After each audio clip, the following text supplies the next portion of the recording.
Je tourne mes yeux vers la terre, et non vers le ciel, pour veiller sur notre peuple. Dans le silence, nous façonnons un avenir que nul ne pourra nous enlever. Au cœur de l'Afrique de l'Ouest se trouve le Burkina Faso, une petite nation enclavée souvent ignorée par le reste du monde. Tandis que les grandes puissances scrutent l'azur, surveillant drones, satellites et avions espions, un homme porte son regard vers le sol. Il s'appelle Ibrahim Traoré, président du Burkina Faso. Il ne recherche ni la gloire ni la technologie tape à l'œil. À la place, il façonne quelque chose de profond, sous nos pieds. Un secret capable de transformer son pays et peut-être tout le continent africain à jamais. Ceci n'est pas simplement le récit d'un tunnel. C'est l'histoire d'un chef d'État préférant le silence, la détermination et la préparation aux promesses bruyantes. C'est l'histoire d'un peuple qui refuse de plier face aux puissances extérieures. Plongeons ensemble dans ce monde dissimulé pour comprendre toute son importance. Le Burkina Faso est riche d'un passé vibrant, mais il doit également surmonter de nombreux obstacles. Le pays est célèbre pour ses mines d'or, sa culture dynamique et la ténacité de ses habitants. Pourtant, il a également traversé des années de difficultés, de pauvreté, de conflits et de pressions étrangères. Durant trop longtemps, on a répété à l'Afrique d'attendre de l'aide et de dépendre des autres pour sa sécurité et son développement. Mais Traoré incarne une rupture. Il est persuadé que le Burkina Faso peut se protéger lui-même, non pas en mendiant un soutien, mais en bâtissant ce que nul ne pourra jamais lui arracher. Son projet est audacieux, discret et bien différent de tout ce que le monde attendait. Ibrahim Traoré accède à la présidence en temps de crise. En 2023, il survit à un attentat à la bombe qui aurait pu lui coûter la vie. Il s'en sort avec 8 minutes d'avance. Ce n'était pas la première tentative contre lui, et il savait que ce ne serait pas la dernière. La surface était devenue un espace périlleux. Les drones pouvaient épier chaque mouvement, les satellites suivaient chaque pas, les bombes pouvaient frapper à tout instant. Traoré comprend alors qu'il est dangereux de miser sur un terrain visible, exposé à l'ennemi. Il lui faut une stratégie nouvelle pour protéger les siens. Traoré ne s'est pas tourné vers des gouvernements étrangers.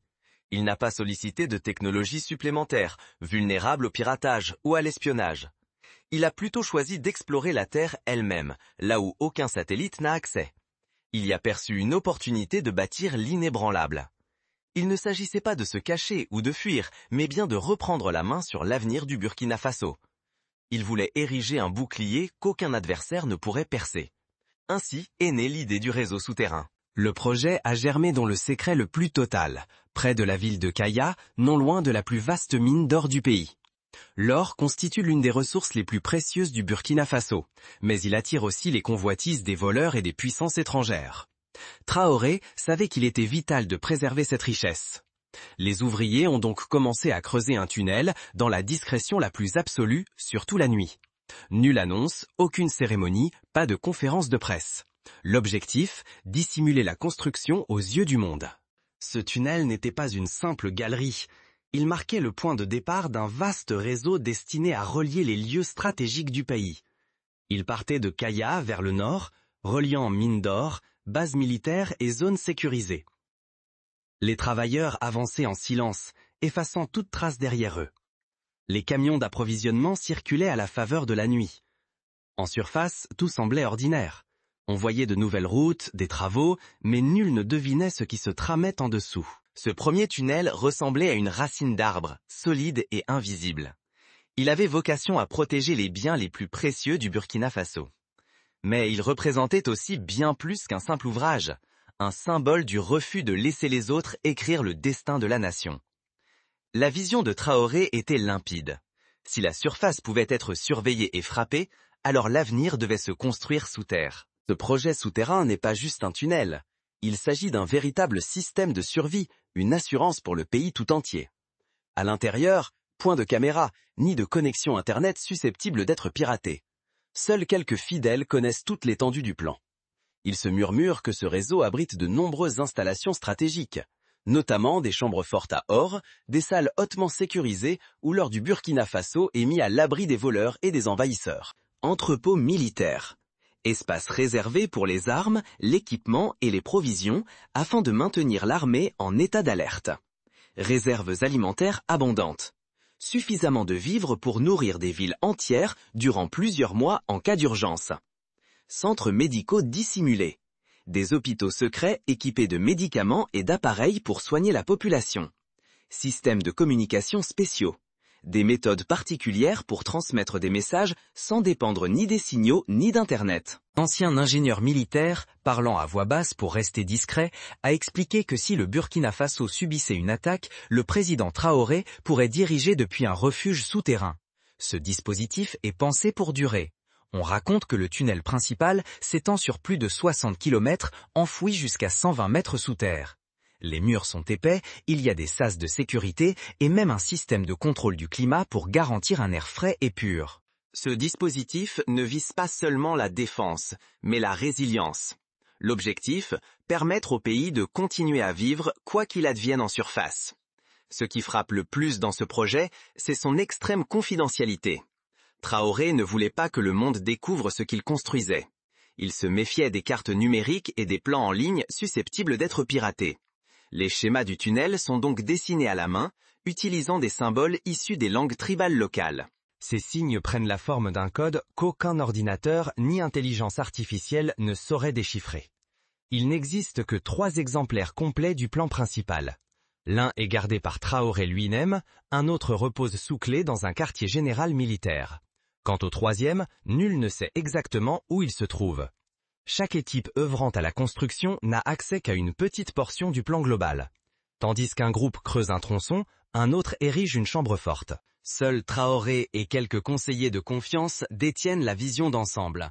Ainsi, impossible de trahir ou saboter l'ensemble du projet. Même les ouvriers ignorent le dessein total. Ils savent simplement qu'ils participent à quelque chose de colossal, susceptible de sauver leur patrie. Pourquoi Traoré n'a-t-il pas dévoilé cette initiative au grand public? Pourquoi ne pas vanter l'audace de son plan? La réponse réside dans sa stratégie. Le monde regorge de puissances dotées de satellites, de drones et d'espions pour surveiller les autres. Elles cherchent à s'emparer des ressources comme l'or ou à dominer des dirigeants comme Traoré. En gardant le secret, Traoré déroute ses adversaires. Ils sont incapables de localiser les tunnels par satellite. Ils ne peuvent pas infiltrer les plans, puisqu'aucune trace numérique n'émitiste. Ils ne peuvent pas cibler ce qu'ils ne comprennent pas. Ce voile de discrétion devient une arme redoutable. Les services de renseignement occidentaux sont désemparés. Ils détectent des anomalies thermiques dans le sol sans pouvoir en expliquer la cause. Un rapport européen a qualifié le projet de réseau militaire anti-surveillance non numérique. En des termes plus simples, il s'agit d'un système conçu pour bloquer l'espionnage étranger. C'est un véritable bouclier contre les regards venus de l'extérieur, bouleversant ainsi les règles du jeu. Les analystes ont donné un nom à la stratégie de Traoré, la doctrine du hérisson. À l'image de l'animal qui se recroqueville et protège ses parties vulnérables, le Burkina Faso se prépare discrètement, creusant en profondeur et restant invisible. Le moment venu, il pourra riposter à l'abri des regards. Il ne s'agit pas de provoquer un conflit, mais de s'y préparer. Traoré ne fanfaronne pas, il n'émet aucune menace. Lorsqu'un journaliste l'a interrogé au sujet des tunnels, il a souri avant de répondre « Nous ne parlons pas fort, nous préparons silencieusement ce qu'il faut pour défendre ce qui compte. » Cette force tranquille confère au projet toute sa puissance. À la surface, le Burkina Faso ressemble à n'importe quel autre pays. On y voit de nouvelles routes, des camions, des chantiers. Mais en sous-sol, un autre univers prend forme. Un univers où le Burkina Faso tient sa destinée en main. Un univers à l'abri de toute ingérence extérieure. Ces tunnels ne sont pas réservés aux soldats. Ils appartiennent à tout le peuple burkinabé. Traoré n'a pas conçu ce système pour défendre l'or ou les armes, mais pour préserver l'espoir, la mémoire et l'âme de sa nation. Les parents se sentent rassurés à l'idée qu'il existe un refuge pour leurs enfants si la guerre éclate. Les anciens affirment que les ancêtres seraient fiers car leur terre est désormais protégée. Les enseignants vont même jusqu'à apprendre aux enfants comment reconnaître les entrées des tunnels et garder leur sang-froid sous terre. Ces galeries souterraines témoignent d'une vision tournée vers l'avenir. Un ouvrier ayant participé à la construction près de Kaya confiait « À chaque fois que je versais du béton, j'avais l'impression d'ajouter une pierre à la fondation de l'Afrique. Nous ne bâtissons pas seulement pour aujourd'hui, nous protégeons le lendemain. » Ce sentiment s'enracine profondément. Ces galeries sont bien plus que des murs et des lampes. Elles incarnent une promesse. Le Burkina Faso persévérera, quels que soient les obstacles qui surgiront. En mars 2025, un événement révéla la véritable force de ces galeries. Des coups de feu éclatèrent près d'une mine d'or à l'est. Les médias occidentaux parlèrent d'une attaque terroriste, mais les villageois savaient la vérité. Les assaillants ne visaient pas les habitants. Leur objectif, c'était l'or. Cette même semaine, un grand système satellitaire perdit son signal au-dessus du Burkina Faso, et cela durant 2 minutes exactement. Ce court laps de temps permit à un convoi de ravitaillement de s'engouffrer sans bruit dans une nouvelle entrée de tunnel. Triard ne fit ni discours ni reproche. Il donna une unique instruction. Faites descendre tout l'or sous terre. En cet instant, tout bascula. La galerie ne fut plus simplement un projet. Elle devint une bouée de sauvetage. Désormais, l'or, cette richesse du Burkina Faso, se trouvait hors de portée des voleurs et des envahisseurs. Les galeries démontrèrent qu'elles pouvaient préserver le pays de manière insoupçonnée. Il ne s'agissait pas de livrer une guerre, mais de toujours garder une longueur d'avance sur ceux qui convoitaient les trésors du Burkina Faso. Suite à l'attaque, Triaré rencontra dans le plus grand secret les dirigeants du Mali et de Dinger, 2 pays voisins, près de la ville de Koudougou. Leur ambition était claire, protéger leurs ressources, tenir tête aux ingérences étrangères et inventer une défense nouvelle. Ils mirent sur la table une idée audacieuse, militariser les infrastructures civiles. Cela voulait dire transformer routes, ponts et entrepôts en moyens de protection. En cas de besoin, ces équipements serviraient à défendre la population en quelques heures seulement. Et les galeries, elles, formaient la colonne vertébrale de cette stratégie. Grâce au tunnel, le Burkina Faso peut déplacer des vivres, des habitants et même des informations en toute discrétion. Aucun drone ne peut les suivre, aucun satellite ne peut les espionner. Il s'agit là d'un système de défense qui n'a pas besoin de technologies étrangères.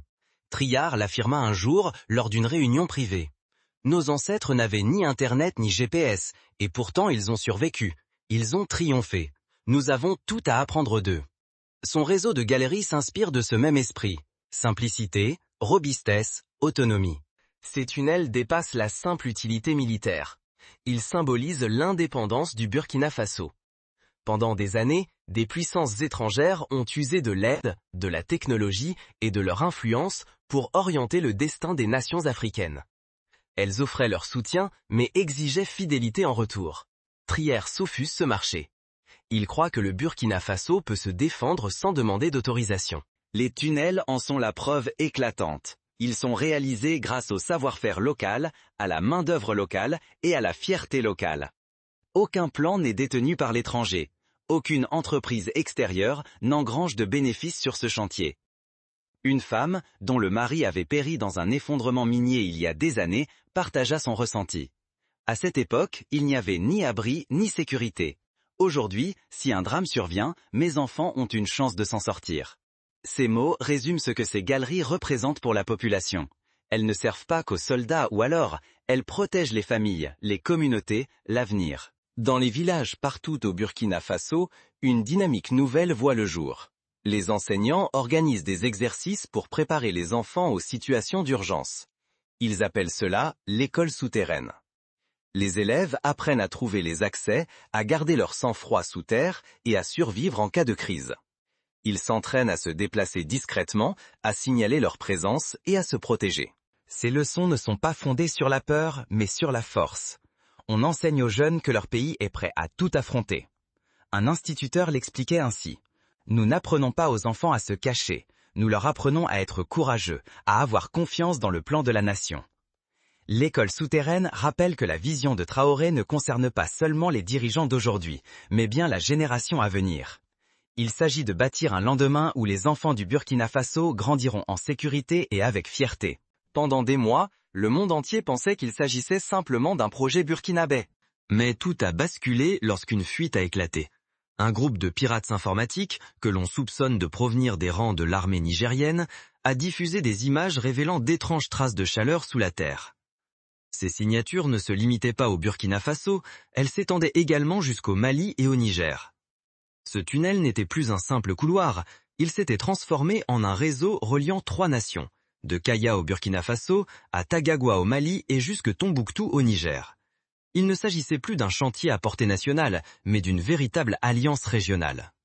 Cette toile souterraine relie des mines d'or, des bases militaires et des refuges à travers les frontières. Elle permet à ces 3 pays de déplacer armes, vivres et hommes en toute discrétion. Aucun véhicule n'a besoin de circuler à la surface, aucun satellite ne peut épier leurs mouvements. C'est une stratégie inédite, à la fois militaire, politique et économique. Il en va de la survie à l'échelle du continent. Le lien entre le Burkina Faso, le Mali et le Niger dépasse de loin la simple connexion de tunnels. C'est un pacte bâti sur la confiance. Ces 3 nations partagent des épreuves communes, ingérence étrangère, pillage de ressources et conflits. Elles ont choisi de s'unir, non pas par des traités retentissants ou des déclarations publiques, mais à travers des actes silencieux. Les tunnels sont leur rempart commun, une manière de défendre leurs richesses et leur population sans dépendre d'aides extérieures. Selon une source issue de l'armée malienne, ces galeries permettent d'acheminer des ressources d'un pays à l'autre en quelques heures. Si l'une des nations est attaquée, les autres peuvent lui porter secours, rapidement et dans l'ombre. C'est un système que personne n'avait anticipé. Un analyste européen l'a baptisé « Afrique souterraine », un réseau invisible susceptible de bouleverser l'équilibre du pouvoir régional. Traoré n'a jamais confirmé ni démenti l'existence de ce réseau régional. Lorsqu'un journaliste l'a interrogé sur la fuite, il a répondu « Nous ne sommes pas là pour impressionner qui que ce soit. Nous sommes ici pour défendre ce qui compte le plus. » Et pour lui, ce qui importe avant tout, c'est la liberté. La liberté de circuler sans être traqué, la liberté de préserver ses ressources sans se faire dépouiller, la liberté d'exister sans quémander la permission des grandes puissances. Les tunnels rendent cette liberté tangible. Cette vision donne au projet sa force révolutionnaire. Pendant des années, les nations africaines ont attendu des financements, des formations, des casques bleus. Mais Traoré et ses alliés ont cessé d'attendre. Ils bâtissent leur avenir mètre après mètre de tunnels. Ils prouvent au monde entier que l'Afrique peut se défendre seule, non grâce à des technologies empruntées, mais grâce à sa propre ingéniosité et à sa détermination. Ce réseau souterrain inquiète les grandes puissances. Les agences de renseignement occidentales demeurent incapables de percer le secret. Les satellites détectent des échos thermiques, mais n'en déchiffrent pas la portée. Un média français a qualifié ce chantier de militarisation souterraine susceptible de modifier les rapports de force en Afrique de l'Ouest. Le ministère de la Défense français a réuni une cellule de crise, sans communiquer pour autant. Traoré, lui, est resté silencieux. Il a simplement validé 12 nouveaux kilomètres de tunnels. Un ingénieur russe ayant travaillé sur des projets secrets a confié « Ce n'est pas une démonstration de force, c'est une question de survie ». Il n'a pas tort. Les tunnels ne servent ni à fanfaronner, ni à provoquer. Ils préparent un avenir où le Burkina Faso, le Mali et l'Indonésie pourront tenir tête. Ils protègent bien plus que l'or. Ils préservent une vision d'indépendance. Les tunnels sont bien plus que des passages. Ils forment une véritable cité cachée sous la terre. Un document confidentiel provenant de l'équipe de Trevrail décrit certaines installations. 6 stations de transfert pour acheminer rapidement les fournitures, 4 chambres fortes pour sécuriser l'or national, 2 salles de commandement où se réunissent les décideurs. Les galeries contiennent également assez de vivres pour nourrir 5000 personnes pendant 3 mois. Elles sont équipées de systèmes de purification de l'eau, de panneaux solaires et de stocks médicaux. Certains affirment même qu'il existerait une chambre forte renfermant les archives nationales pour préserver l'histoire du Burkina Faso. On y trouve également une salle de serveurs, indépendante d'Internet et conçue par des ingénieurs locaux, une véritable forteresse de données à l'abri des espions étrangers. À l'entrée principale du tunnel, à Kaya, une phrase est gravée dans la pierre. « Si ton avenir dépend d'autrui, alors il ne t'appartient pas vraiment. » Voilà le credo de Traoré qui incarne toute sa vision de la vie. Pour lui, le Burkina Faso doit être maître de son destin. Les tunnels témoignent de cette conviction profonde. Ils ne sont ni un refuge ni un aveu de faiblesse. Ils adressent au monde un message clair. Nous ne fuyons pas, nous sommes prêts. Cette idée trouve un écho puissant parmi la population. Un chauffeur, qui achemine des provisions dans les galeries, raconte « Au début, je croyais à des rumeurs, mais lorsque j'ai découvert ce qui se cache là-dessous, les mots m'ont manqué. Chaque caisse que j'apporte me semble être un bouclier pour mon pays. » Pour lui, comme pour tant d'autres, les tunnels sont une source de fierté. Ils prouvent que le Burkina Faso érige quelque chose de solide, une œuvre façonnée par le peuple lui-même. Ces souterrains ne sont pas qu'un simple outil de défense. Ils dessinent une nouvelle carte pour le continent africain. Pendant des siècles, les frontières de l'Afrique ont été tracées par des mains étrangères, ses ressources pillées, son avenir confisqué. Mais Traoré et ses compagnons redessinent le territoire depuis les profondeurs. Ils tissent un réseau qui relie les nations, protège les richesses et garantit la survie. Il ne s'agit plus seulement du Burkina Faso. C'est la discrète résistance de l'Afrique de l'Ouest. Un analyste militaire l'affirme. Ils ne défendent pas uniquement leurs frontières, ils inventent une toute nouvelle manière de penser. Ce nouvel élan repose sur la confiance, la rigueur et l'autonomie. Il s'agit d'édifier un avenir que nul ne pourra leur arracher, et tout cela s'accomplit en silence, loin du regard du monde. Imagine un enfant installé à plusieurs mètres sous terre, plongé dans la lecture à la lueur d'une lampe chaleureuse. Au-dessus, le monde peut être agité par la guerre, la politique ou le danger. Mais sous terre règne la sécurité, l'espoir et l'avenir. Voilà ce que symbolisent les tunnels de Traoré. Ils ne servent pas seulement à préserver l'or ou les armes, ils protègent aussi les rêves. Ils sont la promesse qu'à l'heure du péril, le Burkina Faso sera prêt. Traoré n'a pas creusé ses galeries pour se vanter. Il les a bâtis pour semer l'espoir d'une Afrique plus forte. Là, dans le calme du sous-sol, se dessine un plan pour un lendemain où plus personne n'aura à supplier pour survivre. Ce plan proclame qu'à l'arrivée de l'obscurité, nous ne nous effacerons pas. Au contraire, nous surgirons des profondeurs. Et si toute l'Afrique entreprenait de bâtir son avenir sous terre? Si d'autres pays suivaient l'exemple de Traoré, érigeant leurs propres remparts de terre et d'acier? Ce récit dépasse les frontières d'une seule nation. Il nous invite à repenser la véritable notion de force. Il rappelle que la puissance authentique ne s'exprime pas toujours par des discours tonitruants ou des armes étincelantes. Parfois, elle se niche dans le silence, la préparation et le courage de bâtir ce que nul autre n'ose imaginer. Penses-tu que la stratégie de Traoré relève du génie ou de la témérité? Crois-tu en une Afrique qui façonne son destin, libre de toute emprise étrangère? Partage ton opinion. Ce voyage ne fait que commencer, et désormais, tous les regards se tournent non plus vers le ciel, mais vers la terre, là où tout s'invente.